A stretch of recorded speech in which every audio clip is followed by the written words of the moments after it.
যারা এই মুহূর্তে ফেসবুক লাইভে 13ই আগস্ট 2020 বৃহস্পতিবার রাত 9টার ফেসবুক লাইভে আমাদের স্কুলের ফেসবুক পেজ থেকে আমার সাথে যুক্ত হয়েছে বা হয়েছেন, তাদের প্রত্যেকের উপরে আল্লাহ তাআলার অশেষ রহমত এবং বরকত নাজিল হোক। আমি ঈদের আগে, ঈদুল আজহার আগে 5টা Facebook live class test Facebook live নিয়েছিলাম, ফিজিক্স, কেমিস্ট্রি, বায়োলজি এসএসসি লেভেলের।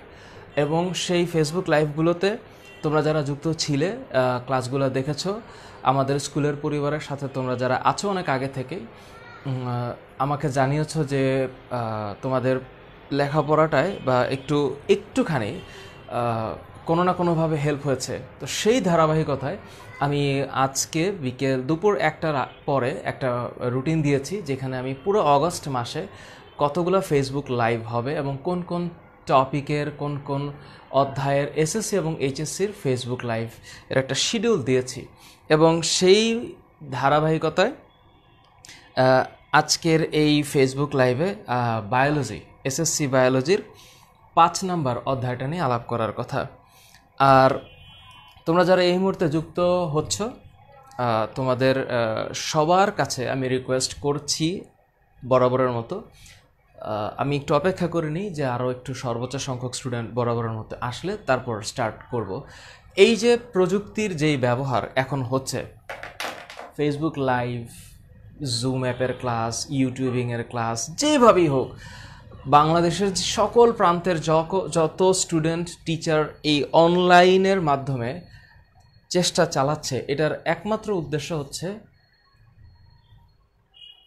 করোনা আমাদের দেশে 8ই মার্চ অফিসিয়ালি যখন একজন ব্যক্তি আক্রান্ত হয়েছেন, কোনো না কোনোভাবে সেটা প্রচারিত হলো। এরপর থেকে আজকে 13ই আগস্ট, হিসাব করো, মার্চ, এপ্রিল, মে, জুন, জুলাই, আগস্ট, তার মানে এক হাত মাস সময় চলে গেছে। অলমোস্ট 160 ডেজ অর 165 ডেজ চলে গেছে। এই যে আমাদের জীবন থেকে যে 165টা দিন চলে গেল, আমরা কি জীবনের সাথে তাল মিলিয়ে চলতে পারছি কি না, এটা একটু ভাবার বোঝার দরকার আছে। এই কারণে আমার মনে হয়েছিল যে আমার তরফ থেকে, যেহেতু আমি একটু চেষ্টা করছি এডুকেশন সেক্টর নিয়ে কাজ করার, এডুকেশন নিয়ে কাজ করার, আমার তরফ থেকে, আমার দায়িত্ববোধের জায়গা থেকে অনলাইনের ক্লাসগুলোকে স্টুডেন্টকে দেওয়ার জন্য। এবং আমি যেরকম রেসপন্স পাচ্ছি, যেরকম রেসপন্স পেয়েছি, তার ভিত্তিতে বলছি যে বাংলাদেশের বিভিন্ন জায়গায় ঈদের আগে একটা মারাত্মক বন্যার একটা প্রভাব ছিল। অনেক স্টুডেন্ট শিফট হয়েছে, ঢাকা ছেড়ে চলে গেছে, পরিবার শিফট হচ্ছে, এখনও ঢাকা ছেড়ে পরিবার চলে যাচ্ছে আর্থিকভাবে আঘাতের কারণে। তারপরেও অনেক স্টুডেন্টের ভিতরে লেখাপড়ার প্রতি একটা টান আছে। যারা লেখাপড়া করতে পারছে তাদের জন্য বলছি। আর যারা পারছে না, I am really sorry for that, যে আসলে আমি আমার জায়গা থেকে কিছু করতে পারছি না। কিন্তু যারা পারছে তাদের ডেভেলপমেন্টের জন্য অন্তত পক্ষে এসএসসি এবং এইচএসসির বিজ্ঞান বিভাগের শিক্ষার্থী, যদিও আমি কমার্স এবং আর্টসের সাধারণ বিজ্ঞান যে বইটা আছে সেটারও ভিডিও আপলোড করি, কিন্তু আমার মনে হয়েছে যে এই ফেসবুক লাইভটা দরকার হচ্ছে কেবলমাত্র যদি স্টুডেন্টের হাতে একটা ফোন থাকে, তাহলে ও যাতে একটু ভালো চিন্তা করে, ভালো কাজ করে। লেখাপড়াটা কেন দরকার? কারণ লেখাপড়া ছাড়াই কি দরকার, লেখাপড়া ছাড়া কি হবে, লেখাপড়া করেই যদি একটু ভালো কিছু করা যায়, সেই চেষ্টাটা দরকার। এই কারণে আমি চেষ্টা চালাচ্ছি। এবং তোমাদের প্রত্যেকের কাছে আমার রিকোয়েস্ট, তোমরা যারা সবাই সালাম দিয়েছ, তোমাদের প্রত্যেকে আবার বলেছো, কেউ কেউ নতুন আছো, তোমাদের প্রত্যেকের কাছে প্রত্যেকের সালামের উত্তর হচ্ছে আমি ওয়ালাইকুম আসসালাম বললাম। তোমাদের সবার উপর আল্লাহ তাআলার শান্তি বর্ষিত হোক, রহমত বর্ষিত হোক। আচ্ছা, অনেকেই বলেছো কক্সবাজার থেকে, কোত্থেকে? আচ্ছা, তোমরা কোন জায়গা থেকে জয়েন করছো এটা আমার জানার প্রয়োজন নাই। তোমাদের যদি আমি ব্যাখ্যা করার পরে বরাবরের মতো বলেছি যে আমি এখানে একটু লিখেছি ইউজুয়ালি যে চ্যাপ্টার 5 এসএসসি বায়োলজি চ্যাপ্টার 5-এর কী কী আছে। তুমি চিন্তা করতে পারো যে আমি চ্যাপ্টার 5 যখন বলি, এই যে 3টা জিনিস, এই 3টা জিনিস শব্দটা হচ্ছে ফুড, নিউট্রিশন, ডাইজেশন। এগুলা কি মানে একদিনে ব্যাখ্যা করা সম্ভব? তোমাদের সবার কাছে আমার রিকোয়েস্ট, তোমরা যখনই বায়োলজি, ফিজিক্স, কেমিস্ট্রি বা যে কোনো কিছু পড়বা, প্রথমেই এই চিন্তা করো না যে পরীক্ষায় কি আসবে। নো, পরীক্ষায় কি আসবে এটা ভাবার আগে এটা চিন্তা করো যে এই জিনিসগুলা তুমি বুঝলা কিনা। তুমি দেখো এক একটা কত বড় টপিক এখানে আছে। তুমি যখন উদ্ভিদের খনিজ পুষ্টি পড়বা, তোমার মাথায় একটা জিনিস চিন্তা হবে যে আমি তো এই চ্যাপ্টার পড়ছি, তাহলে এই অধ্যায় পড়ার পর বা এই অধ্যায়ে যা কিছু আছে এটা পড়ার পরে বোঝার পরে একটা স্টুডেন্টের কি চিন্তা হবে মাথায়, সে কি কি পারবে, সে কি কি জানবে। সে জানবে যে আমাদের জন্য খাদ্যের দরকার আছে, উদ্ভিদের জন্য দরকার, প্রাণীর জন্য দরকার। আমরা না খেলে বেঁচে থাকতে পারবো না, উদ্ভিদও পারবে না, কোনো জীবন বেঁচে থাকতে পারবে না, কারণ আমরা জানি প্রোটোপ্লাজম নামে একটা জিনিস আছে কোষের। তো এই কোষ সম্পর্কে কোথায় পড়েছ? সেকেন্ড চ্যাপ্টারে। তো তুমি যখন একটা অধ্যায় কোষ টিস্যু নিয়ে পড়লা, এরপরে তুমি তারপরে কোষ বিভাজন পড়লা, এরপরে জীবনী শক্তি পড়লা, এরপরে তুমি দেখলা যে তোমাকে এখন পড়তে হবে ফুড, নিউট্রিশন অ্যান্ড ডাইজেশন। আমার ইংলিশ ভার্সন স্টুডেন্ট যারা আছো তোমাদের মধ্যে, ইংলিশ ভার্সনে তোমরা যদি দেখে থাকো, I'll try my level best to cover some sort of English word যেগুলো হচ্ছে এটার সাথে ম্যাচড, কিন্তু কনসেপ্ট জানাটা দরকার। হ্যাঁ, কনসেপ্ট জানাটা দরকার। আমি দেখতে পাচ্ছি যে এখন ফেসবুক লাইভে প্রায় 1100 জন যুক্ত হয়েছে। 1100 জন, ওকে। তো আমি জানি যে আরও বাড়বে, কারণ ঈদের আগে আরও অনেক বেশি ছিল ফেসবুক লাইভে। কিন্তু যাদের নেট প্রবলেম হচ্ছে, আমার মনে হয় না যে আমার জায়গা থেকে নেটের কোনো প্রবলেম আছে, তোমারটা একটু চেক করা দরকার। হ্যাঁ, ওকে। সো একটু আলাপ কেন করে নিলাম, একটু অপেক্ষা করছিলাম তোমরা আসবে বলে। এই যে পুষ্টির উৎস উদ্ভিদ কোত্থেকে পায়, অভাবজনিত লক্ষণ কি কি? তোমাদের অনেকের একটা প্রশ্ন হচ্ছে যে এই অধ্যায়ে একটা ছক আছে, এত বড় একটা ছক 2 পেজে। এই ছক 2টা হচ্ছে, আমি একটু বলি, তোমাদের বইয়ের কোথায় যেন একটু দেখে নিই, এখানে, হ্যাঁ, এই যে 88 এবং 89 নম্বর 2টা পেজে, এই যে 2টা পেজে এই ছকটা নিয়ে তোমাদের অনেকের অনেক কথা, যে এটা কি পুরোটা মুখস্থ করতে হবে, এখান থেকে কি সবগুলো এমসিকিউতে আসবে। এই প্রশ্নটা বাদ দিয়ে তুমি যেটা চিন্তা করবা যে তুমি কেন এটা পড়ছো। কারণ যখন আমরা একটা কিছু কেন করছি এটার সত্যিকার রিজনটা জানতে পারি, যে আমি এটা করলে কি হবে বা আমি এটা পড়ে আমার কি হবে, এটা যখন জানা যায় তখন সেই পড়াটাতে একটু মজা লাগে, পড়াটাতে মজা লাগে। কারণ আমরা যখন নামাজ আদায় করি, নামাজে যখন আমরা দাঁড়াই, তো সালাতু মিরাজুল মুমিনিন। সো আমরা যখন বুঝি যে আমি যখন দাঁড়ালাম, আমার সৃষ্টিকর্তার সাথে আমার এখন মিরাজুল মুমিনিন, মানে হচ্ছে মুমিনদের জন্য নামাজ হচ্ছে মিরাজের মতন, আল্লাহর সাথে দেখা করার মতন। তো এটা যদি জেনে সে দাঁড়ায়, তখন তার ভিতরে একটা কিন্তু সাইকোলজিক্যাল চেঞ্জ হবে যে আমি আমার প্রভুর সামনে দাঁড়িয়েছি। আর মনে করো অনেকে যদি নামাজটাকে একটু ফিজিক্যাল প্র্যাকটিস মনে করে, যে এইবার একটু এরকম করতে হবে, এরকম করতে হবে, তারপর সেজদা দিতে হবে, উঠতে হবে, জাস্ট এ ফিজিক্যাল প্র্যাকটিস, তাহলে ওর নামাজ আদায় আর যে ওইটা জেনে নামাজ পড়বে তার দুজনের মধ্যে কিন্তু ডিফারেন্স আছে। ঠিক একই রকমভাবে এখানেও কিন্তু বিষয়টা একই রকম। তো এগুলো যখন আমি জানবো, আমার মাথায় চিন্তা হবে যে আমার বডিতে carbohydrate, protein, fat, vitamins, minerals, water, fibre, এই 7টা জিনিস দরকার। তো এই জিনিসগুলো কোন কোন খাবারে আছে?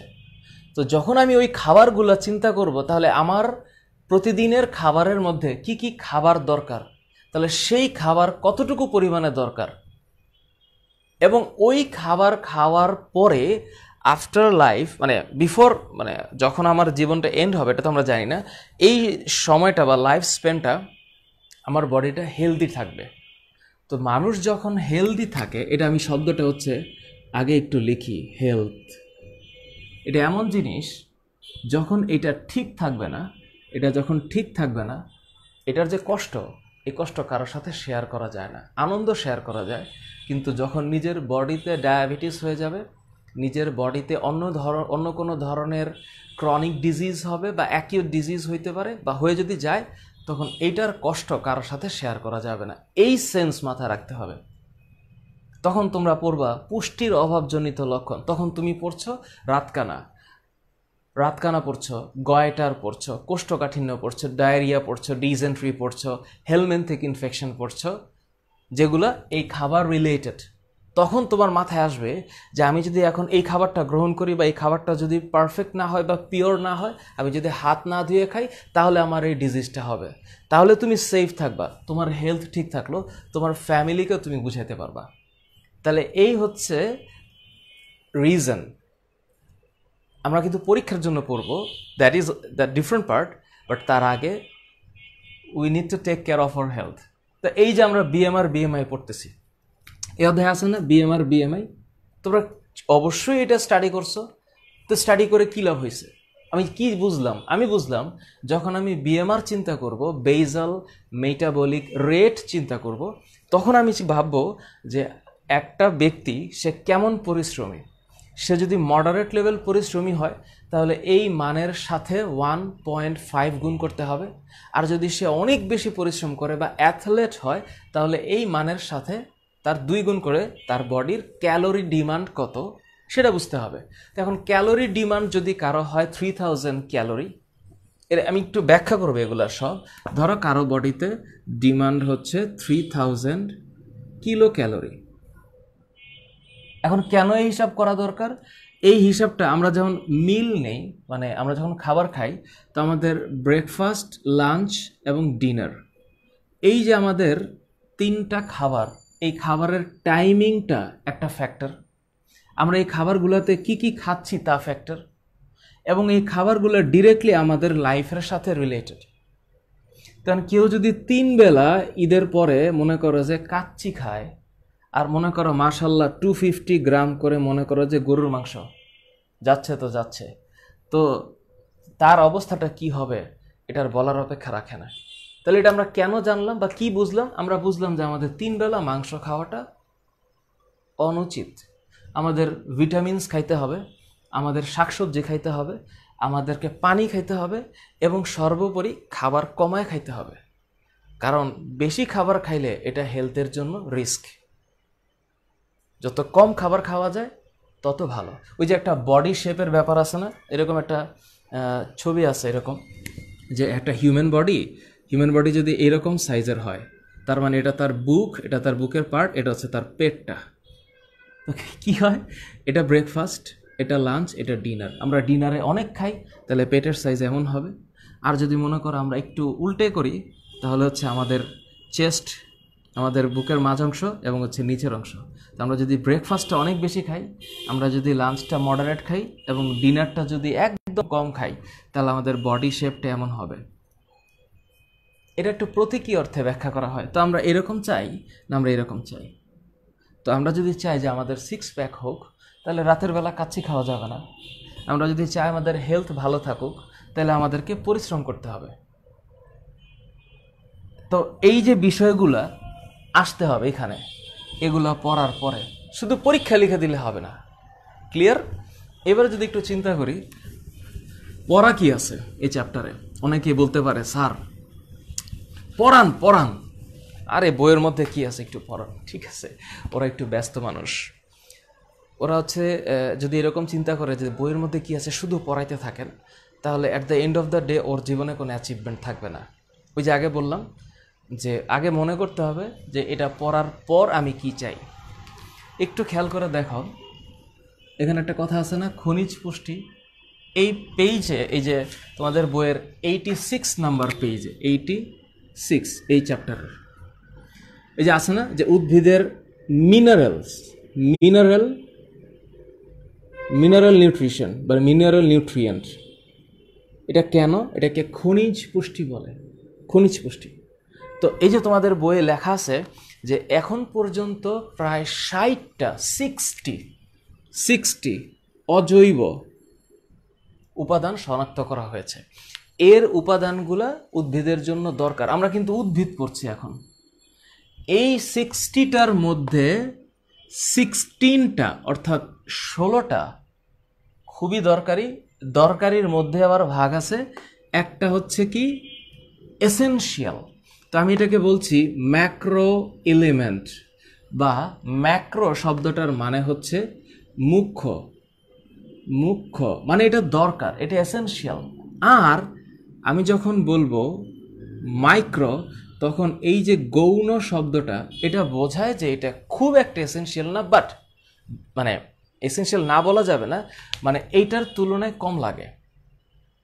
তো যখন আমরা ম্যাক্রো পড়ি আর মাইক্রো পড়ি, আমাদের মাথায় রাখতে হবে যে কি কি পড়ছি। আমরা জানি যে এটা হচ্ছে MGK ক্যাফে, এটা অবশ্য তোমরা জানো, ফর কি নাইস চপস, মানে এটা একটু জাস্ট সাজায়া বলে যে একটা ক্যাফে নাম, ওই যে বিভিন্ন ধরনের ক্যাফে থাকে, MGK ক্যাফে নামে একটা ক্যাফে আছে ধরে নিচ্ছি, যেটার মধ্যে খুব ভালো চপস সে বানায়। তো এটা দিয়ে কি পড়ে মানুষ, বা এটা দিয়ে কি আসলে বোঝা যায় যে কোন 10টা উপাদান উদ্ভিদের জন্য খুবই এসেনশিয়াল লাগবে। কি কি লাগবে? এই যে ম্যাগনেসিয়াম, এই যে পটাশিয়াম, ক্যালসিয়াম, আয়রন, নাইট্রোজেন, হ্যাঁ, carbon, hydrogen, oxygen, phosphorus, sulphur, তাই তো এগুলা লাগবে। তো এখন এগুলা যদি লাগে, প্রশ্নটা হচ্ছে, 1 মিনিট আমি একটু দেখি তোমাদের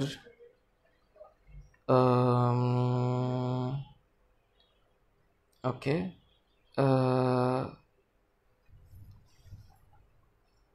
হ্যাঁ, MGK cafe for nice chops. আচ্ছা মহিউদ্দিন জনি, তুমি লাস্টে পি এর পরে ই লিখেছো, ই হবে না, এটা চপস হবে। হ্যাঁ, চপস হবে।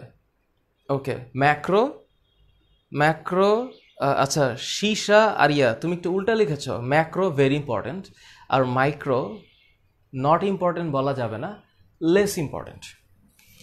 এটা হচ্ছে মাইক্রো, গৌণ। তো এখানে কি কি আছে? এখানে আছে zinc, manganese, molybdenum, boron, copper, chlorine, এই তো। তো এখন এইগুলার মধ্যে 2টা উপাদান উদ্ভিদ বায়ুমণ্ডল থেকে নেয়, একটা হচ্ছে কার্বন আর অক্সিজেন। এই যে 2টার মধ্যে, এই যে এটা, এই যে কার্বন আর অক্সিজেন, এই 2টা উদ্ভিদ বায়ুমণ্ডল থেকে নেয়, আর বাকিগুলা সব সে মাটি থেকে নেয়।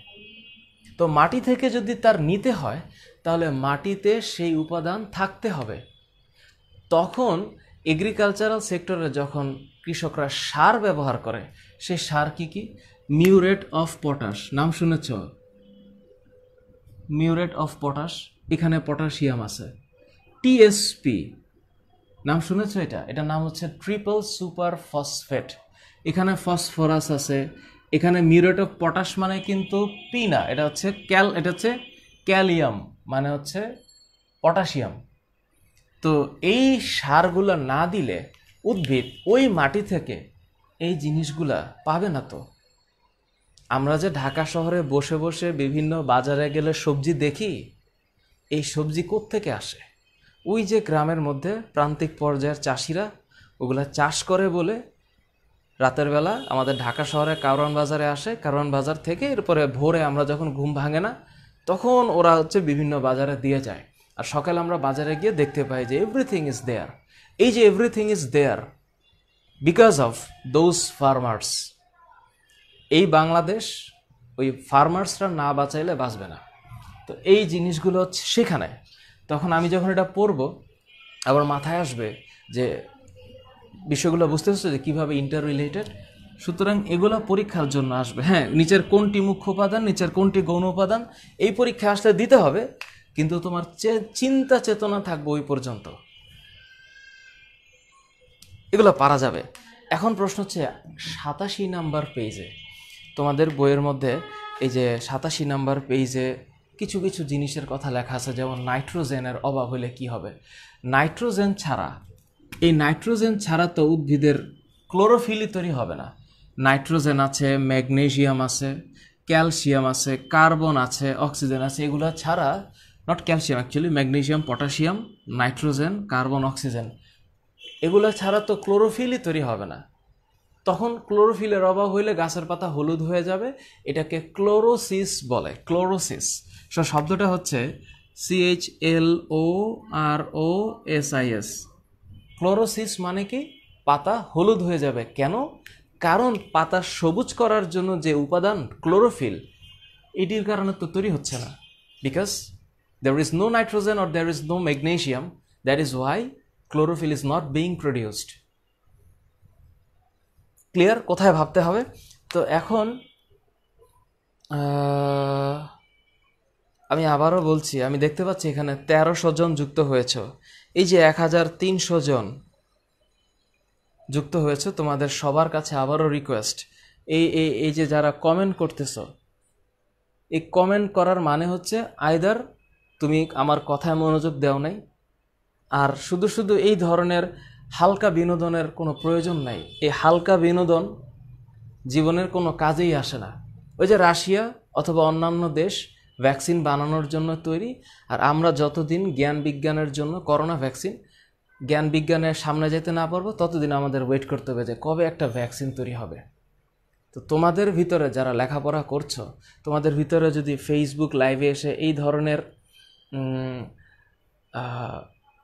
আনইম্পর্টেন্ট, আননেসেসারি বিনোদন নেওয়ার চিন্তা থাকে, তাহলে এই বিনোদন একটা ক্লাউন জাতি বানাবে, ইনফরমেটিভ নলেজেবল জাতি হবে না। তোমরা একটু কষ্ট করে এখান থেকে এগুলো একটু সরায় দাও, এই কমেন্টগুলোকে একটু সরায় দাও, হ্যাঁ। আর তোমরা যারা এই ধরনের আননেসেসারি কমেন্ট করতে আসো, তোমাদের প্লিজ আমার ফেসবুক লাইভে আসার কোনো দরকার নাই, প্লিজ। এগুলো একটু মুছে দিলাম। এইখানে যদি এটা ঠিক থাকে, এইবার পরের যে টপিক সেটা হচ্ছে, আচ্ছা, এখানে আরেকটা কথা আছে। অনেক স্টুডেন্টের প্রশ্ন ছিল যে আয়রনে সাইটোক্রোম নামে একটা শব্দ আছে, সাইটোক্রোম। এই যে শব্দটা সাইটোক্রোম, এই শব্দটা তোমাদের বইয়ে আছে। এটা আসলে এই অধ্যায় বা এই এসএসসি লেভেলে তোমরা পড়বা না। এটা সাইটোক্রোম হচ্ছে একটা ইলেকট্রন বাহক, মানে এটা আর অনেক পরের স্টাডি। ইন্টারমিডিয়েট লেভেলে গেলে হয়তো একটু বুঝতে পারো যে এটা একটা ইলেকট্রন ক্যারিয়ার। ওর মধ্যে আয়রনটা খুব ইম্পর্টেন্ট। আয়রন একটা ইম্পর্টেন্ট ফ্যাক্টর যে ইলেকট্রনকে পরিবহন করে, ইলেকট্রনটাকে আয়রন নিজে জারিত বিজারিত হয়ে ইলেকট্রন এক্সচেঞ্জ করে, এবং ইলেকট্রন এক্সচেঞ্জের ফলে এটিপি উৎপন্ন হয়। ATP, that is adenosine triphosphate. ATP উৎপন্ন, এটা খালি মনে রাখবা যে iron is important for cytochrome, and cytochrome is an electron carrier. English version তোমাদেরকে একটু মাথায় রেখে কথা বলতে হচ্ছে। So I hope you will understand. If you have any question, let me know. পুষ্টি উপাদানের অভাবজনিত লক্ষণ, এই যে 88 এবং 89 পেজের যে ছকটা, এই ছকটা প্লিজ একবার ঠান্ডা মাথায় আস্তে আস্তে পড়ে দেখো, কিসের অভাবে কি হয়। যদি বলো স্যার পরীক্ষায় কি আসে, তাহলে দেখবা সালফার যেখানে আছে তার পাশে লেখা আছে যে এটার অভাবে ডাইব্যাক রোগ হয়, ডাইব্যাক। তারপরে ডাইব্যাক রোগ কি লেখা আছে। তারপরে যে প্রোটিন ট্রাফিকিং যে বাধাগ্রস্ত হয়, তোমাদের বইয়ের 89 নম্বর পেজের ক্যালসিয়ামের পাশে লেখা আছে এই প্রোটিন ট্রাফিকিং হয় হচ্ছে due to the lacking of calcium. এখন প্রোটিন ট্রাফিকিং কি, একটু যদি গুগল করো মনে হয় বেটার হবে। ট্রাফিকিং মানে কি, মানে হচ্ছে যেখানে যতটুকু প্রয়োজন সেখানে ততটুকু দেওয়া। ক্লোরোসিস আগেই বলেছি, নাইট্রোজেনের অভাব হলে অথবা ম্যাগনেসিয়ামের অভাব হলে অথবা পটাশিয়ামের অভাব হলে এই ক্লোরোফিল সৃষ্টি হবে না এবং গাছের পাতা হলুদ হবে, মানে সবুজ থাকবে না। এরপরে প্রাণীর পুষ্টি। তো তোমরা যখন প্রাণীর পুষ্টি পড়বা, তোমার মাথায় কি কি থাকবে? এখন তুমি প্রাণীর পুষ্টি পড়বা, তোমার মাথায় থাকবে হচ্ছে যে এখানে উপাদানগুলো কি কি। এখানে প্রথমে উপাদানটা হচ্ছে আমাদের বডিতে সবার আগে লাগবে হচ্ছে কার্বোহাইড্রেট। নাম্বার 2, আমাদের বডিতে লাগবে প্রোটিন, আমিষ। নাম্বার 3, আমাদের বডিতে লাগবে ফ্যাট, চর্বি। হ্যাঁ, এই তিনটার পরে আমাদের লাগবে হচ্ছে মেইনলি ভিটামিনস, তারপরে লাগবে হচ্ছে মিনারেল, তারপরে লাগবে কি মাস্ট থিং ও ওয়াটার, এরপরে হচ্ছে আরেকটা কি থাকবে ফাইবার। এখন স্যার এটার মাঝখানে দাগ কেন দিলেন?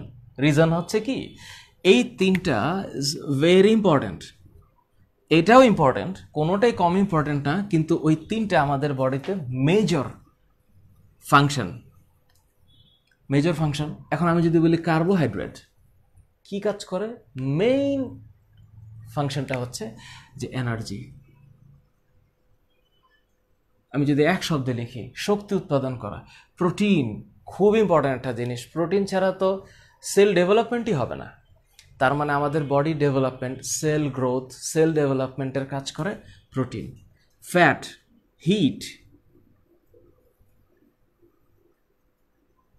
হিট আমাদের বডির তাপ শক্তি উৎপাদন।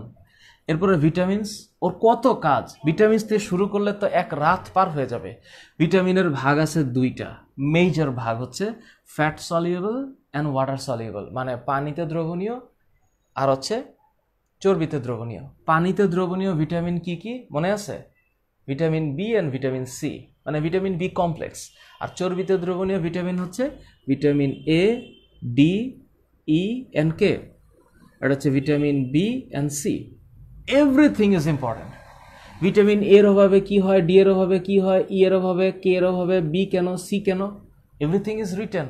একটু পরও তোমাদের লেভেলে, এসএসসি লেভেলে একটা স্টুডেন্টের এটা বুঝতে কষ্ট হওয়ার কথা না।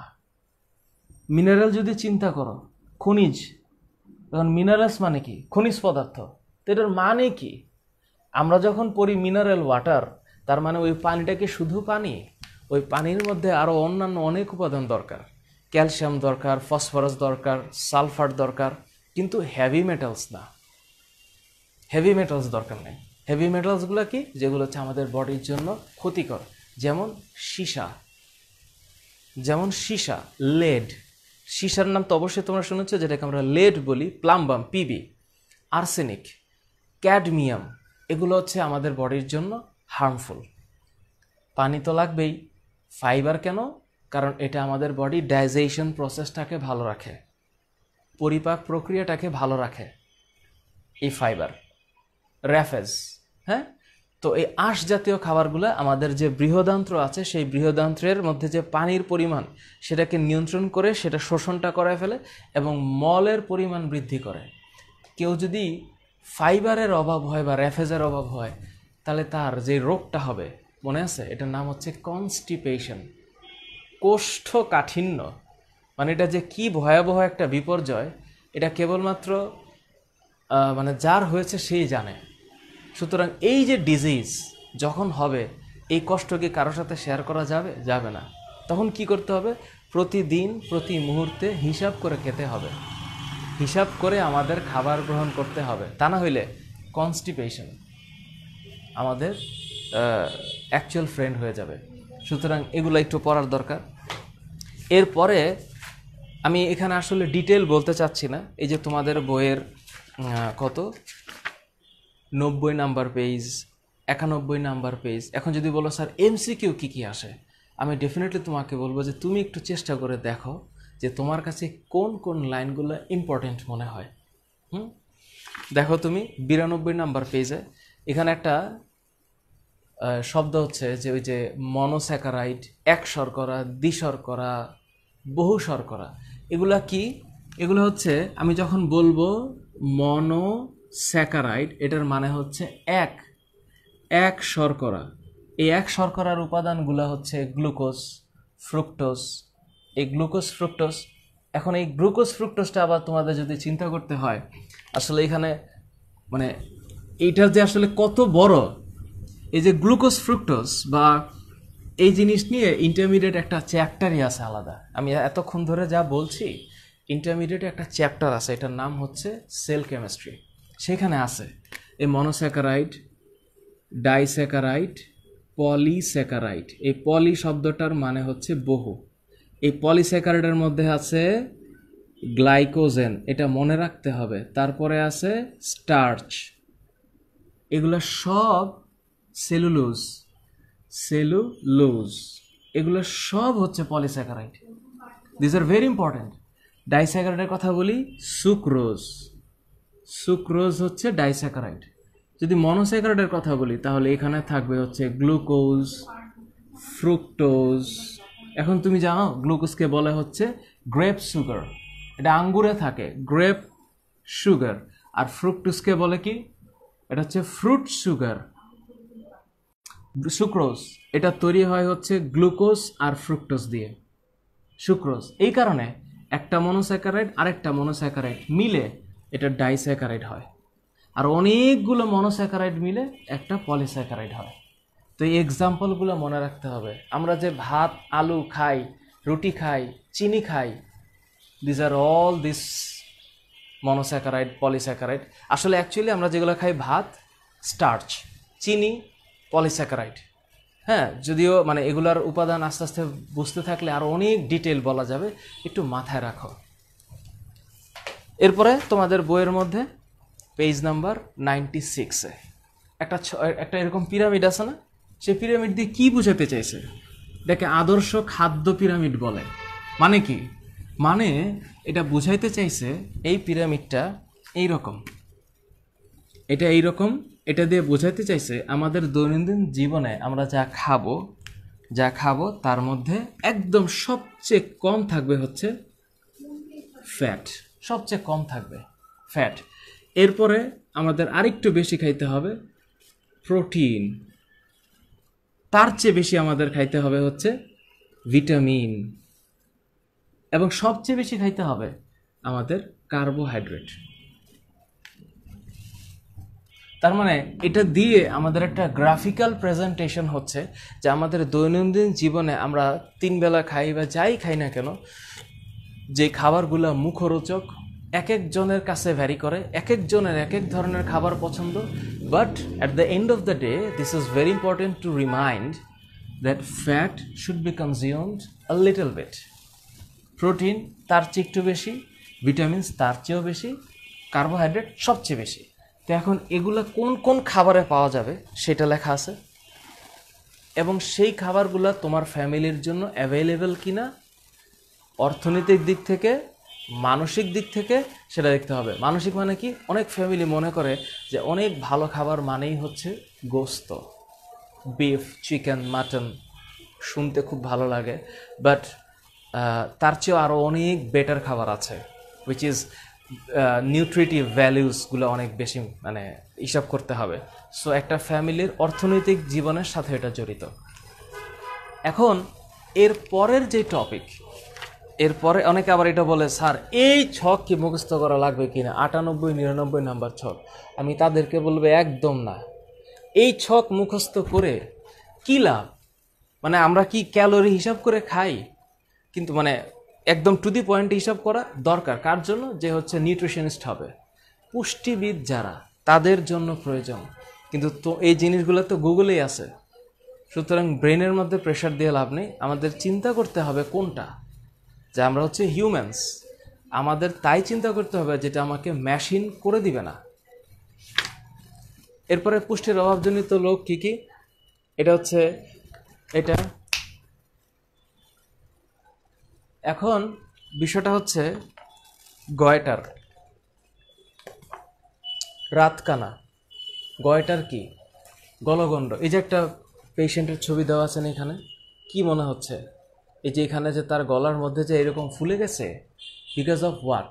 Because of thyroid gland enlargement due to the lack of iodine. আয়োডিনের অভাবে তার গ্রন্থিটা ফুলে গেছে। কেন ফুলে গেছে? কারণ সে আয়োডিনটা তার খাবারে পায় নাই। কোথায় পাবে আয়োডিন? পাবে হচ্ছে সমুদ্রে। কেন? কারণ সমুদ্রের যে মেরিন ফিশগুলো আছে সেগুলা বাংলাদেশের উত্তরাঞ্চলে খুব কম যায়, দক্ষিণের মাছগুলা ঢাকা পর্যন্ত, কিন্তু উত্তরে কম যায়। তো তার লাইফের মডিফিকেশনের মধ্যে এই আয়োডিনটা নাই। তাহলে আয়োডিন সে কোথায় পাবে? লবণে। কারণ যারা লবণ উৎপাদন করে ওই লবণের মধ্যে আয়োডিনটা দিয়ে দিলে অন্তত প্রত্যেকটা মানুষ আয়োডিন পাবে, এই চিন্তা করে লবণে আয়োডিন দেওয়া হয়েছে। কিন্তু জানো, এটা সত্যিকারভাবে খারাপ লাগে যে অনেক প্রতিষ্ঠান এই আয়োডিনের পরিমাণটাকেও ঠিকমতো দেয় না লবণে, বিকজ অফ তারা একটু লাভ করতে চায়। কারণ তাদের হচ্ছে চিন্তা, একটু পরিমাণে আয়োডিন কমায় দিয়ে যদি 5 লক্ষ বস্তা বা 6 লক্ষ প্যাকেট বা 7 লক্ষ প্যাকেট প্রডিউস করা যায় তাহলে তার একটু লাভ হবে। কিন্তু এতে করে যে সাইলেন্টলি ফ্যামিলিগুলোতে আয়োডিন কম যাচ্ছে এটা দেখা যায় না। সো ওই আয়োডিনের উৎসটা হচ্ছে লবণ। সামুদ্রিক মাছ, রূপচাঁদা, কোরাল, লাক্ষা, ছুরি, এই মাছ কতটা ফ্যামিলি কিনে খাইতে পারবে? কোরাল মাছের কেজি, লাক্ষা মাছের কেজি, বা ছুরি মাছের কেজি, বা লইট্টা মাছের কেজি, বা রূপচাঁদা একটা পিস রূপচাঁদা যে কত দাম, এটা তো সব ফ্যামিলি খাইতে পারবে না। তাহলে ওই ফ্যামিলির ঘরে আয়োডিন পৌঁছাবে কিভাবে? ওই লবণটা দিয়ে। যদি লবণে প্রপারলি আয়োডিনটা থাকতো তাহলে তার ঘরে অন্তত লবণ যে যাচ্ছে আয়োডিনটা যাইতো। কিন্তু প্রপারলি আয়োডিনটাও কি যায় কি না, I have no idea. Anyways, rickets vitamin D এর অভাবে হয়। ভিটামিন ডি কোথায় পাবো? ভিটামিন ডি পাইতে গেলে সূর্যের আলো লাগবে। তার মানে কি, যারা হচ্ছে এসির ভিতরে সারাক্ষণ ঘরের ভিতরে বসে থাকে, সানলাইটের নিচে যায় না, তার ভিটামিন ডি এক্সপোজার কম হবে, তার হাড় সুবিধা হবে না, প্রপারলি হবে না। এই কারণে দেখবা বাংলাদেশে, আমি যদি বাংলাদেশের আসপেক্টে বলি, যে করোনা ভাইরাস দিয়ে যারা এফেক্টেড হয়েছে, তুমি দেখো বাংলাদেশের যে কৃষক বা বাংলাদেশের যেই সকল এলাকার মানুষজন বাইরে পরিশ্রম করে, যাদের বডিতে ভিটামিন ডি এক্সপোজার আছে, এদের মধ্যে কতজনের, কত শতাংশ করোনা পজিটিভ হয়েছে? আই ডোন্ট নো এটার স্টাডি আছে কিনা, বাট যেহেতু তারা পরিশ্রমী এবং তাদের ভিটামিন ডি এক্সপোজার আছে, আমার মনে হয় যে সামহাও স্টাডি করলে রেজাল্ট আসতে পারে যে তাদের করোনা পজিটিভের যে শতাংশ সেটা হচ্ছে লেস দেন 1% হবে, বা তার চেয়েও কম। রক্ত শূন্যতা, এই যে আছে তোমাদের বইয়ে, কি পরে বুঝবা? বিকজ যদি কেউ আয়রনযুক্ত খাবার না খায় তাহলে তার বডিতে ব্লাড সেল তৈরি হবে না, তখন তার বডিতে অ্যানিমিয়া হবে। অ্যানিমিয়া, এনা মানে হচ্ছে নাই, এইমিয়া মানে হচ্ছে রক্ত, নাই ব্লাড, নো ব্লাড, তার মানে হচ্ছে দিস ইজ নো ব্লাড, তার বডিতে রক্ত নাই। বিকজ অফ সে যে খাবার খাচ্ছে ওই খাবারে আয়রন কম আছে, due to that reason lacking of blood in that body, and সেই পেশেন্টের নাম হচ্ছে অ্যানেমিক পেশেন্ট। খুব ডেঞ্জারাস। বাংলাদেশের যারা গার্মেন্টস সেক্টরে কাজ করে তাদের মানে শুধু গার্মেন্টস সেক্টর না, অন্যান্য ক্ষেত্রে যারা একটু লো ইনকাম গ্রুপ আছে, তাদের এই খাবারগুলোতে যখন এই পুষ্টি উপাদানগুলো যায় না, তখন এই হেলথ হ্যাজার্ডগুলো হয়। এরপরে তোমাদের বইয়ের মধ্যে বিএমআই বিএমআর আছে। এখন অনেকে প্রশ্ন করবে, স্যার বিএমআই বিএমআর দিয়ে কী সব হয়? ওই যে আমি বলেছি বিএমআই, এটার মানে কি? বলে স্যার সবাই আমরা পারি। তো পারলে কি হবে? মানে টার্গেটটা কি? আমি তো এটা মুখস্থ পারলাম যে এটা বডি মাস ইন্ডেক্স, কিন্তু তারপরে কি? আমি কি চাচ্ছি? আমি চাচ্ছি একটা বিএমআই হিসাব করে বোঝার জন্য যে ওই ব্যক্তিটার অবস্থাটা কেমন। এখন একটা ব্যক্তি, তার বডির যে ম্যাস, সেই ম্যাসটা কিসে হইতে হবে? কেজিতে। আর ওর যে হাইট, এই হাইট হইতে হবে কিসে? মিটারে। সেই মিটারটাকে আমি স্কোয়ার করব। এখন আমার মান যদি 18 থেকে 25-এর মধ্যে আসে, তাহলে আমি তাকে বলবো যে এই ব্যক্তিটা সুস্থ, মানে অ্যাপারেন্টলি। সুস্থতার তো আরও অনেক ইন্ডিকেশন আছে, কিন্তু apparently he is healthy or she is healthy. But if the value comes like 15, বুঝতে হবে যে তার প্রচুর পরিমাণে পুষ্টির অভাব হয়তো আছে, যদি জেনেটিক্যালি সে খুব শ্রিঙ্ক না হয়। আর কারো যদি আল্লাহর রহমতে 40 হয়ে যায়, তাহলে বুঝতেই হবে যে তার প্রচুর পরিশ্রম করে তার বডির ওয়েট কমাইতে হবে, ম্যাস কমাইতে হবে। আমি কেমনে বের করব? এখন কেউ যদি বলে যে তার বডির ভর হচ্ছে 75 কেজি, কোনো একটা ব্যক্তি 50 কেজি, 40 কেজি, হোয়াট এভার, উচ্চতা 140 সেন্টিমিটার। তো যখন তোমাকে বলে দিবে উচ্চতা 140 সেন্টিমিটার, তুমি তো খুব সুন্দর করে এটা মিটারে নিতে পারবা। কত? 140 সেন্টিমিটারে 1.4 মিটার। তুমি ইজিলি বের করে ফেলবা যে তার যদি বয়স যতই হোক 50 কেজি ভর, তাহলে 50কে আমি যদি 140 সেন্টিমিটার যেহেতু ধরে নিচ্ছি, 1.4 মিটার স্কোয়ার করে ভাগ করি, তা কি হবে? এটা হবে হচ্ছে 1.4 স্কোয়ার করলে হয় কত? 1.96। তাহলে আমি যদি 50কে 1.96 দিয়ে ভাগ করি, অ্যান্সার আসে 25.51। 25.51, খুব ভালো, একটু বেশি ভালো। এখন তুমি যদি, তোমার টেনশনটা কখন হবে? যখন তার উচ্চতা ফুটে দেওয়া থাকবে, বলে স্যার তখন তো আর তো ভালো লাগে না। কেন? বললে দিল যে এক ব্যক্তি, ধরো যে আমার অবস্থায় ধরো যে 5 ফিট 11 ইঞ্চি, তো এখন এরম একটা ব্যক্তির ভর মনে করো যে 75 কেজি, সাপোজ 5 ফিট 11 ইঞ্চি, যে কোনো একটা ব্যক্তি, বা 6 ফিট হতে পারে, 6 ফিট 3 হইতে পারে, whatever the height is, but is given in feet and inches. তখন তুমি চিন্তা করে গেলে মিটার কেমনে নেব? আমি আবারও বলছি, 75 কেজি যেহেতু আছে, তোমার 5 ফিটে কত ইঞ্চি? 1 ফিট 12 ইঞ্চি, তাই না? 12 ইঞ্চি, তাহলে 5 ফিটে কত? 5 12 60, আর 11 কত? 71। তাহলে 71 ইঞ্চি হচ্ছে এই ব্যক্তিটার হাইট। এটাকে যখন আমি 39.37, তাই না? হ্যাঁ, 39.37 দিয়ে ভাগ করব, তখন এই ভ্যালুটা মিটারে চলে আসবে। এইটা কিন্তু একদম পরীক্ষার হলে টুক করে মনে রাখতে হবে। তাহলে আমি যদি 71কে 39.37 দিয়ে ভাগ করি, এটা আসতেছে 1.8। তার মানে সে 1.8 মিটার, সে হচ্ছে 1.8 মিটার, 75 কেজি। তাহলে 75 কেজিকে আমি 1.8 স্কোয়ার দিয়ে ভাগ করব। যদি ভাগ করি তাহলে আসে আমার এই 75 divided by 1.8 square, which is 23.1। খুব ভালো, 23.1, বেস্ট বডি। বুঝছো? এটা কিন্তু আমার না, 75 কেজি 1.8 স্কোয়ার। তার মানে যখন আমি একটু বললাম যে যদি ফুট ইঞ্চিতে দেওয়া থাকে, ডাইরেক্ট 39.37 দিয়ে ভাগ করে দিবে। এইবার যদি বিএমআর বের করতে বলে স্যার এইটা তো এক যন্ত্রণা, এত বড় এক সূত্র তো মনেই থাকে না। দ্যাট ইজ ট্রু, এটা মনে রাখারই কি দরকার? বিএমআর তো ক্যালকুলেটর অ্যাপ দিয়ে বের করা যায়। তাহলে আমি কি চাই? আমি বিএমআর বের করতে পারি, এটা তো আমার টার্গেট না। বিএমআর তো মেশিনই বের করতে পারে। তা আমি কি করতে পারি? বিএমআর হিসাব করে আমি একটা ব্যক্তিকে বলে দিতে পারবো যে তার কত ক্যালোরি দরকার, এবং সেই ক্যালোরি অনুসারে সে কি কি খেতে পারে, সেটাও গুগল বলে দিতে পারে। কিন্তু মানুষ হিসাবে আমাদের টার্গেট হচ্ছে আমরা জ্ঞানের কোন জায়গাটায় পৌঁছাতে চাই। Machines, Google, internet, they help us to reach the information quickly, but how to process that is important thing.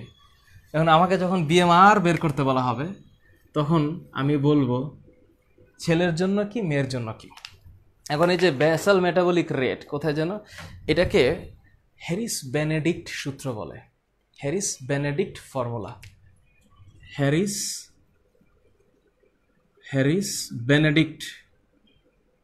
Benedict formula বলে এটাকে। এই যে ফর্মুলাটা তোমাদের বইয়ে আছে, এটা হ্যারিস বেনেডিক্ট ফর্মুলা। তো এই যে ছেলেদের জন্য কি 66 প্লাস 13.7। তো এই জিনিসটাকে ফর দ্য টাইম বিং একটু মুখস্থ করে নিবা, নিয়ে যে কোনো একটা ব্যক্তি, এবং নিচে একটা যেমন এই যে ছকটা আছে না, এই ছকটাকে মনে রাখতে হবে সে কেমন পরিশ্রম করে। সে কি হালকা পরিশ্রম করেই না, তাহলে নিয়ারলি 1.2 দিয়ে গুণ করতে হবে। কিন্তু কেউ যদি অ্যাথলেট হয় বা অনেক বেশি পরিশ্রম করে, তাহলে তার বডির ক্যালোরি ডিমান্ড বেশি হবে। কেউ যদি একদম পরিশ্রম না করে, শারীরিক পরিশ্রম কম করে, তাহলে তার জন্য বিপদ আছে, সিরিয়াসলি। এরপরে হচ্ছে সবচেয়ে মজার পড়া, এই চ্যাপ্টারের বেসিক পড়া হচ্ছে পরিপাক। এটা বোঝার জন্য জ্ঞান লাগবে, এটা বোঝার জন্য ঠান্ডা মাথায় পড়া লাগবে। এটা বোঝার জন্য একবার দুইবার পড়লে হবে না, চিত্র এঁকে বুঝতে হবে। কেন? কারণ আমি আবারও বলি, এই অধ্যায়ের বেসিক যে নিড সেটা হচ্ছে এটা বোঝা। পরিপাক কি? সূত্র সংজ্ঞা মুখস্থ করলে হবে না। স্যার আমি পরিপাকের সংজ্ঞা পারি। কি পারো? যে প্রক্রিয়ায় কি দেহের গৃহীত জটিল খাদ্যবস্তু বিভিন্ন এনজাইম এবং হরমোনের প্রক্রিয়ায় ভেঙে টুকরো টুকরো হয়ে গুঁড়ো গুঁড়ো হয়ে দেহের শোষণ উপযোগী বস্তুতে পরিণত হয়, তাকে পরিপাক বলে। দ্যাট ইজ ওকে, পরীক্ষা লেখার জন্য ঠিক আছে। কিন্তু তারপরে আমরা কি এটা বুঝি যে আমরা যখন কোনো একটা কিছু মুখে নেই তখন আমরা একটা কী করি? আমরা একটা খুব সুন্দর করে একটা চাবানো দিই। তো দাঁত দিয়ে জিভ দিয়ে যখন চাবাই তখন কি হয়? তখন এই যে আমাদের মুখের ভিতরে যে লালা থাকে, স্যালাইভা থাকে, এই স্যালাইভার সাথে খাবারটা মিশে মিশে কি হয়? নরম হয়ে যায়। আমাদেরকে কেউ যদি বলে যে একটা টোস্ট বিস্কুট দেওয়া হলো, টুক করে গিলে ফেলো তো, সম্ভব? অসম্ভব। কিন্তু টোস্ট বিস্কুট বা ড্রাই কেক আমরা যখন খাই তখন আমরা কি করি? তো এই যে চিউইং করি কেন? Because this is the part of mechanical digestion. এটা কি বললেন স্যার? আমি যে বলছি ডাইজেশন বা পরিপাক, এই পরিপাকটা দুই ধরনের মানে দুই ধরনের না, অ্যাকচুয়ালি দুইটা স্টেপে হয়। একটা হচ্ছে, আমি ফার্স্টে বলতেছি মেকানিক্যাল, মানে হচ্ছে যান্ত্রিক পরিপাক, যান্ত্রিক। তাহলে এটার বাংলা হচ্ছে এটা যান্ত্রিক পরিপাক। আরেকটা কি? কেমিক্যাল। এখন কেমিক্যাল ডাইজেশন, তাহলে এটা কি? রাসায়নিক পরিপাক। বলে স্যার এই দুইটার মধ্যে ঘটনার পার্থক্যটা কি? পার্থক্য হচ্ছে তুমি যখন কোনো একটা কিছু খাইলা, anything, burger, sandwich, sub sandwich, whatever you are taking, any time, so we are chewing because of our mandible. এই যে এই হাড়টা হচ্ছে ম্যান্ডিবল, এবং আমাদের দাঁত আছে, দাঁত। এই যে দাঁত, এই দাঁতেরটা মনে আছে তোমাদের? এই দাঁতটা একটু খেয়াল করছো এই দাঁতের দিকে তাকিয়ে? এই যে দাঁত, এই দাঁতের একদম সুন্দর একটা ছবি দেওয়া আছে, কিন্তু একটু খেয়াল করে দেখো। এই যে দুইটা দাঁত, এই যে চারটা দাঁত, একদম তোমার সামনে যে চারটা দাঁত আছে, এই চারটার নাম হচ্ছে কর্তন দাঁত। তারপরে এই যে একটা দাঁত আছে একটু চোখা, এখানে একটা, এখানে একটা, এই দুইটা দাঁতকে বলা হয় ছেদন দাঁত। আর এই যে পরের দুইটা, এই দুইটার নাম হচ্ছে অগ্রপেশন। আর লাস্টের যে তিনটা একটু বড় বড়, এটার নাম হচ্ছে পেশন দাঁত, মানে ইংলিশে বলে মোলার টিথ। তো এখন তোমাদের বইগুলো দেওয়া আছে, হ্যাঁ, ওই যে 111 নম্বর পেজের নিচেই দেওয়া আছে। তো দাঁতের যে চারটা টাইপ তুমি পড়লা, তো দাঁতের চারটা টাইপের মধ্যে তোমার মনে রাখতে হবে, এটা যদি মাঝ বরাবর হয় তাহলে এখানে দুইটা দাঁত, এটা কি? কর্তন। মাঝখানের একটা কি? এই যে যেটা হচ্ছে একটু ভ্যাম্পায়ারের মতন, এই দাঁতটা একটু চোখা, এটা হচ্ছে ছেদন দাঁত। এর পরের দুইটা কি? এর পরের দুইটা হচ্ছে প্রিমোলার, মানে মোলারের আগে। আর পরের তিনটা হচ্ছে মোলার, মানে পেশন দাঁত। তাহলে আমি বলছি এটা কর্তন, ছেদন, অগ্রপেশন, পেশন, এক পাশ। এখানে টোটাল 8টা দাঁত। তাহলে এই পাশে কয়টা? 8টা দাঁত। ঠিক আরেকটা মারি আছে উপরে নিচে, তাহলে এখানেও 8টা, এখানেও 8টা।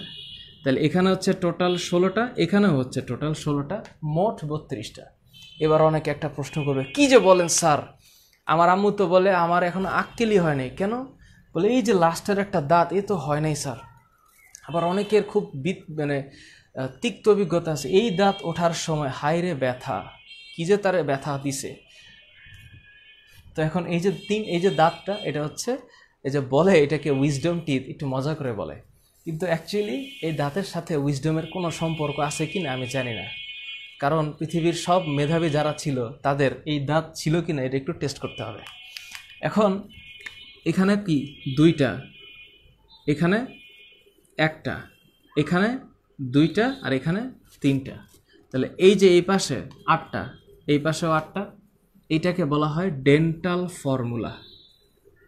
Dental formula. তাহলে আমি যখন যেটাকে কর্তন বলছি সেটা হচ্ছে ইনসিশার, I2। যেটাকে ছেদন বলছি ওইটা ক্যানাইন। যেটাকে প্রিমোলার বলছি P2। আর যেটাকে মোলার বলছি M3।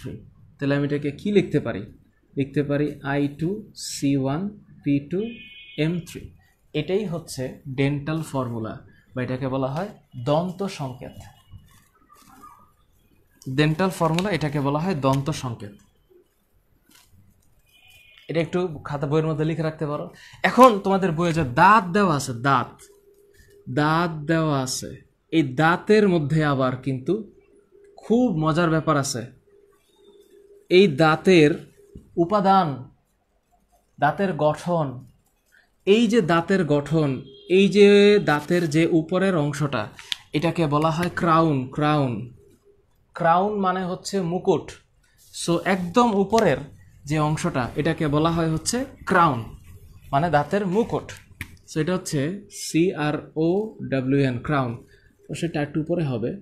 তারপরে এই যে এর নিচের যে অংশটুকু ছোট্ট করে, এটার নাম হচ্ছে গ্রীবা, ইংলিশে বলে নেক। আর এই যে নিচের যে পার্টটুকু একদম মাড়ির সাথে গেঁথে আছে, এটার নাম হচ্ছে রুট। এটার নাম হচ্ছে কি? রুট।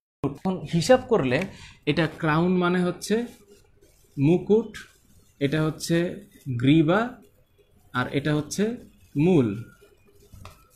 এবার তুমি যখন দাঁতের উপাদান পড়বা, তখন মাথায় রাখতে হবে যে এটার বাইরে একটা লেয়ার আছে যেটা দাঁতটাকে সুন্দর করে রাখে।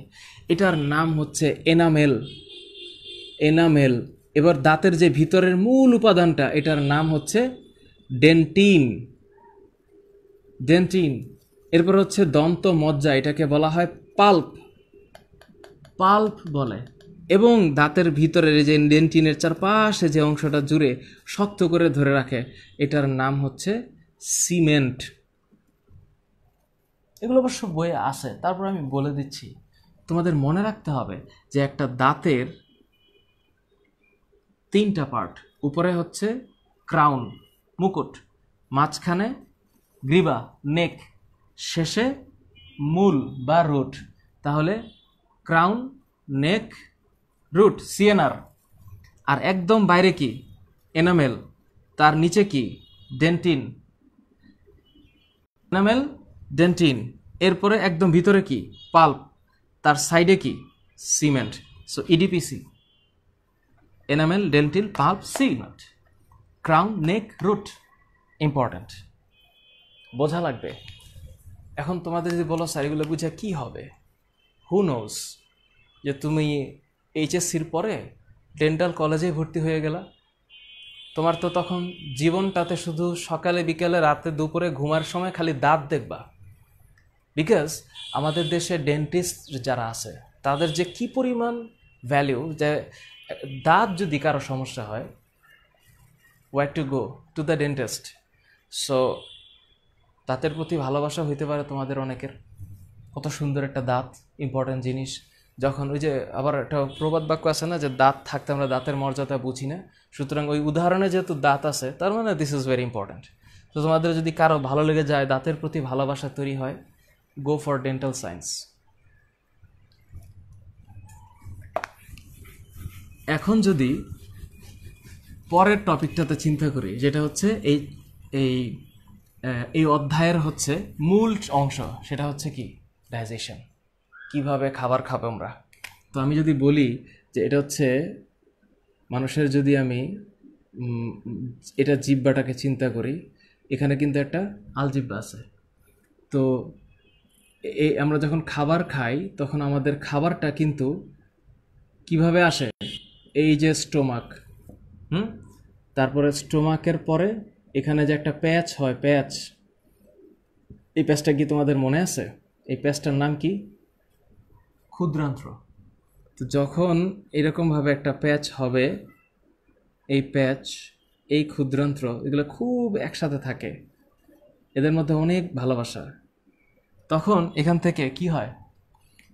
এইখান থেকে একটা বৃহদান্ত্র শুরু হয়, বৃহদান্ত্র। হ্যাঁ, এই যে বৃহদান্ত্র শুরু হয়, বৃহদান্ত্রের নাম বৃহদান্ত্র কেন? এটা একটু বড় দেখতে, হ্যাঁ, একটু বস ভাব আছে, ওর কাজ অনেক, খালি প্যাচ লাগায়। তো ধরো এখানে সবার শেষে একটা পায়ু আছে, কেমন যেন আঁকানোটা হয়েছে, যাই হোক। তো এখন মনে করো যে এটা হচ্ছে মানুষের মাথা, এটা ধরো নাক, এই হচ্ছে মানুষের মুখ। তো মুখের ভিতরে আছে দাঁত, দাঁতের মাঝখানে আছে সবচেয়ে ইম্পর্টেন্ট অর্গান, সেটা কি? জিহ্বা, টাং। তো এখন এখানে একটা অংশ আছে, এটার নাম হচ্ছে গলবিল, ফ্যারিংস। আর কি আছে? আলাজিহ্বা, এপিগ্লটিস। শব্দটা হচ্ছে এপিগ্লটিস। তারপরে শুরু হচ্ছে এই যে খাদ্যনালী, খাদ্যনালীর পরে এই যে এরকম একটা সবচেয়ে আমাদের বডির ইম্পর্টেন্ট জিনিস, ওরে খুশি না রাখলে বাকি সব অখুশি, সেটা হচ্ছে পাকস্থলী, স্টোমাক। খাবার খাবে। এরপরে কি শুরু? এরপরে হচ্ছে ক্ষুদ্রান্ত্র শুরু। তো আমরা যখন স্টোমাক আঁকি তখন আমরা কি চিন্তা করি যে স্টোমাকের পরের যেই যেই যে ইউ শেপ আমরা যে এটা দেই, এটার নাম হচ্ছে ডিউডেনাম। এরপরে আমরা যে পার্টটা দেই এটার নাম হচ্ছে জেজুনাম, এটা আরও বড় আসলে। এর পরের যে পার্টটা সেটার নাম হচ্ছে ইলিয়াম। তাহলে আমার মনে রাখতে হবে এই পার্টটার নাম কি? ডিউডেনাম। এই পার্টটার নাম জেজুনাম। এই পার্টটার নাম ইলিয়াম। এই তিনটা পার্ট মিলে ক্ষুদ্রান্ত্র। এখন কেউ যখন চাবায়, তো পরিপাক বোঝার আগে আমাদের দুইটা জিনিস মনে রাখতে হবে। আমি যদি পরিপাক পড়তে চাই তাহলে আমাকে এক পাশে মনে রাখতে হবে আমাদের পরিপাক নালী আছে, আর আরেক পাশে মনে রাখতে হবে আমাদের পরিপাক গ্রন্থি আছে। নালী মানে হচ্ছে ডাইজেস্টিভ টিউব, টিউব, আর এটা হচ্ছে ডাইজেস্টিভ গ্ল্যান্ড। তো টিউব কোনটা? এই যে মুখ, গলবিল, আলজিহ্বা, অন্ননালী, পাকস্থলী, ক্ষুদ্রান্ত্র, ডিউডেনাম, জেজুনাম, ইলিয়াম, এই যে কানেক্টিং পয়েন্ট, এখান থেকে শুরু করে শেষ পর্যন্ত এই পুরা একটা হচ্ছে একটা নালী। এই নালীটা অলমোস্ট 7 থেকে 8 মিটার লম্বা হইতে পারে। এর মধ্যে ক্ষুদ্রান্ত্র, যার নাম ক্ষুদ্র কিন্তু সে সবচেয়ে বড়, সে হচ্ছে 6 মিটার লম্বা। 6 মিটার লম্বা। আচ্ছা,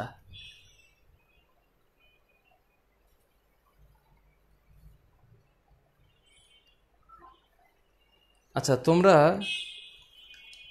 তোমাদেরকে বললাম আমি যে এই যে কমেন্টে মারামারি করতেছো, এই যে একজন আরেকজনকে কি যেন লিখতেছো, কে কাকে কি বলছে, এগুলো কেন লেখো? কেন কেন লেখো? নিজের জীবনটাকে কিছু মনে হয় নাকি? একটু চক্ষু বন্ধ করে ভাবতে পারো যে জীবনে ভালো কিছু করছো কিনা? এই ধরনের কমেন্ট করার দরকার নাই তো। এই যে একজন আরেকজনকে বলতেছো যে কেন কে লিখছে, এই ধরনের শব্দ লাভ নাই। তোমরা যারা এইগুলা লিখছো লাভ হবে না। যারা পড়ার জন্য, যারা আসলে শেখার জন্য বসছে, তারাই লাভ করতে পারবে, এটা গ্যারান্টি। যদি মিলে না মিলে, যদি তোমাদের আমার কথার সাথে না মিলে, তাহলে জীবনে কোনোদিন যদি বেঁচে থাকি আমার সাথে দেখা করো সে আজ থেকে 25 বছর পরে, যে স্যার আমি জীবনে একদম কোনো কিছুই করি না কিন্তু আমি সাকসেসফুল হয়েছি। লাভ নেই।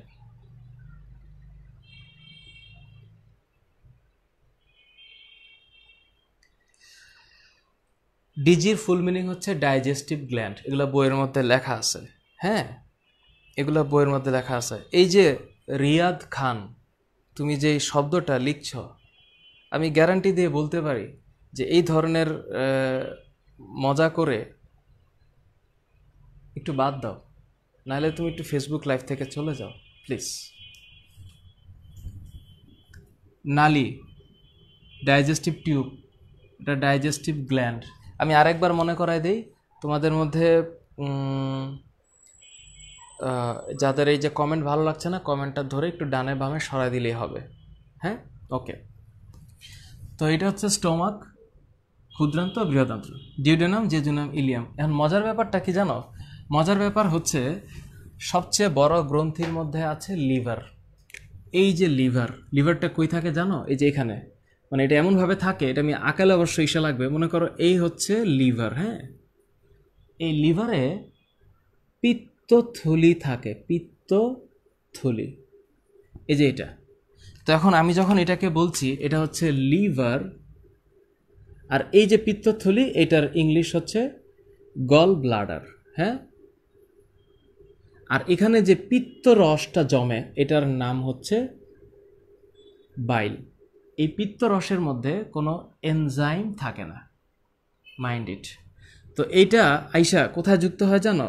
এই যে এইখানে যুক্ত হয়, এটা আইসা এখানে যুক্ত হয়, এই যে এখানে। আবার মজার ব্যাপার হচ্ছে এখানে আরেকটা গ্রন্থি আছে, এটার নাম হচ্ছে অগ্নাশয়। এটা দেখতে অবশ্য এইরকম। এই অগ্নাশয় গ্রন্থি থেকে আরেকটা অগ্নাশয় নালী এসে এখানে যুক্ত হয়। আমি একটু সিম্পল ছবি আঁকাচ্ছি, আসলে অ্যাকচুয়ালি বিষয়টা এমন না, কিন্তু একটু বোঝার জন্য। এবার খেয়াল করে দেখো, এখানে যখন খাবার এসে জমে, খাবারটা আমাদের মুখে আগে আমাদের কি করতে হচ্ছে? চিবাইতে হচ্ছে। তাহলে এই চিবানোর সময় এখানে যেটা মিশতেছে এটার নাম হচ্ছে স্যালাইভা, বাংলা হচ্ছে লালা। আমাদের মুখের ভিতরে 3 জোড়া লালা গ্রন্থি আছে, প্যারোটিড গ্রন্থি, সাবম্যাক্সিলারি আর সাবলিঙ্গুয়াল, সাবম্যান্ডিবুলার, সাবলিঙ্গুয়াল এবং প্যারোটিড। এই 3 জোড়া লালা গ্রন্থি থেকে অনবরত লালা নিঃসৃত হয় মুখে। তো এই যে লালা নিঃসৃত হয় এগুলো হচ্ছে এই খাবারের সাথে যুক্ত হওয়ার জন্য। এরপর খাবারটা যখন আস্তে আস্তে আমরা গিলে ফেলি, সোয়ালো করি, তখন খাবারটা চলে আসে কোথায়? স্টোমাকে। এই স্টোমাকের মধ্যে প্রচুর পরিমাণে হাইড্রোক্লোরিক অ্যাসিড থাকে, এবং এই স্টোমাকের ভিতরের যে দেয়ালটা, এই দেয়ালটা অবশ্য এখানে আসলে অনেক পড়া, আসলে কোন দিক থেকে কোথায় শেষ করব। স্টোমাক নিয়ে শুধু স্টোমাক পড়াইলে 5 দিন লাগবে, শুধু স্টোমাক। যে এটার ভিতরে সেল থাকে, এটাকে আমরা বলি অক্সেন্টিক, মানে লেখা আছে এটা অক্সেন্টিক সেল। এটার যে ভিতরে যে লেয়ার এটার নাম হচ্ছে গ্যাস্ট্রিক লেয়ার, গ্যাস্ট্রিক। এই গ্যাস্ট্রিক লেয়ার থেকে যে জুসটা বের হয়, যে রসটা বের হয়, এটাকে গ্যাস্ট্রিক জুস বলে। এটার মধ্যে হাইড্রোক্লোরিক অ্যাসিড থাকে। হাইড্রোক্লোরিক অ্যাসিডের কাজ হচ্ছে এই খাবার আমরা যখন গ্রহণ করতেছি ওইটার মধ্যে কোনো জীবাণু থাকলে সেটাকে মেরে ফেলবে। অ্যান্ড মোস্ট ইম্পর্টেন্টলি এখানে পেপসিনোজেন থাকে, পেপসিনোজেন, এটাকে অ্যাক্টিভ করে। তো অ্যাক্টিভ করলে কি হয়? সক্রিয় পেপসিন হয়। That pepsin will activated. তোমার ঘরে ফ্যান আছে, কারেন্ট আছে, সুইচও আছে, কিন্তু তুমি সুইচ অন করো নাই, তো ফ্যান চলবে না। তো সুইচ অন করার মানে হচ্ছে you have everything and it will be functional. So that pepsinogen will be functional and then it would work as pepsin. তো পেপসিনের কাজ কি?